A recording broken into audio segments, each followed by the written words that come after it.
How are service members taxed? Let's cash in. Finance for the everyday millennial. Hard charging solutions. We provide an accelerant in the journey towards financial independence. Welcome back to Cash In with Cassian, the financial forum for young professionals. We are continuing our military money series today with a topic that none of us like, but all of us have to deal with. You guessed it, today I'm going to talk to you about taxes. Military service has a lot to offer young professionals. Now, I've never met anyone who joined the military thinking that they'd get rich from soldiering. But I have known people who join the service specifically for the benefits that it offers. I can't think of too many other career options that can help you pay for an education, teach you leadership skills, and offer you a higher level of job security in a work environment that is both professionally challenging and personally rewarding. When we think of military benefits, what usually comes to mind are the tangible things like healthcare, buying groceries or clothes at below market prices in the commissary or exchange, the chance to earn a retirement pension, the 10% discounts received at most retailers, or the option for families to live in base housing at no charge. But there's another more intangible benefit that puts money in your pocket that you may not even realize. And it's hiding in plain sight right on your leave and earnings statement. The total compensation active duty service members receive actually consists of a combination of different types of pay and allowances. There's your base pay, which is essentially the salary you earn each month as a member of the armed forces. Your base pay is computed according to your military rank and years of service. You may also be eligible for other pay types, such as assignment incentive pay or hardship duty pay.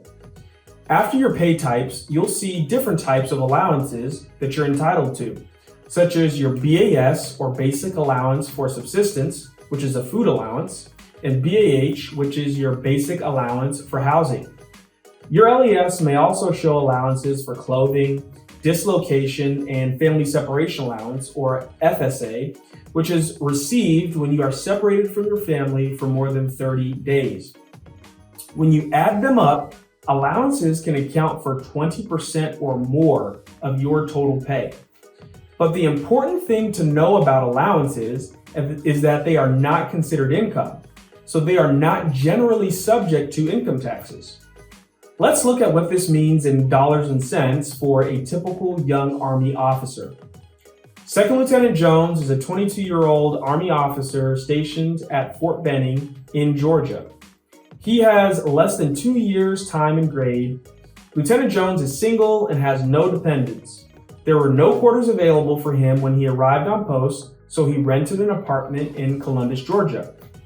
Lieutenant Jones' leave and earnings statement reflects the following pay types. His monthly basic pay is $3,477.30.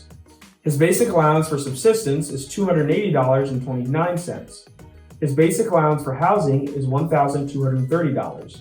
His total monthly gross pay is $4,987.59. Multiplied by 12, and he made $59,847 in a year.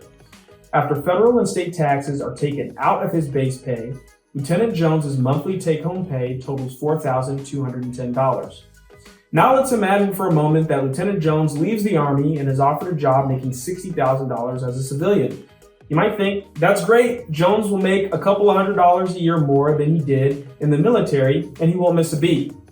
And that's where you would be wrong, because remember that your military compensation includes a combination of pays, which are always taxable, and allowances, which are not. Only about $42,000 of Jones's military earnings were subject to federal and state income taxes.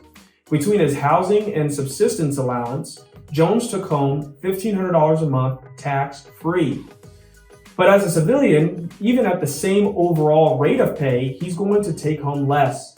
This is because every penny of his salary will be subject to income tax at both the federal and state level. If Lieutenant Jones wants to maintain the same level of take-home pay in his civilian job, in the state of Georgia, he's going to need to earn a salary of about $70,000 a year. Now, you may be saying, wait a minute, Cassian, you're forgetting about all the things Jones can do to reduce his taxable income, like putting money into an individual retirement account. And if he gets married or has a child or goes back to school, those are all things that he could do to bring down his tax bill. And you'd be absolutely right. But he could apply all those kinds of tax saving strategies to his military pay also. So the bottom line is that he'll still face a higher total tax liability as a civilian than he would as an active duty service member. Knowing the difference between pay and allowances from a tax perspective is a key point to remember when you are deciding how much you need to earn to support the financial life you want after your service. For most of us, military service is more than just a job. It becomes a choice that connects us as a community of like-minded friends, neighbors, and colleagues for life. Whether you stay for a few years or make it a career, you'll find that the move from military to civilian life will have an impact on your finances and your total taxable bill. Be informed so that you can make the right financial choice. If you want to know more about why taxes can take such a heavy bite out of your pay, click on the link in the top right-hand side of your screen to see our video about progressive taxes. To make sure you don't miss any of our Military Money series, be sure to subscribe to this channel and click the bell at the top of the page to get a notification every time we publish new content. Until next time, this is Cassian reminding you that it is always a good time to cash in with Cassian.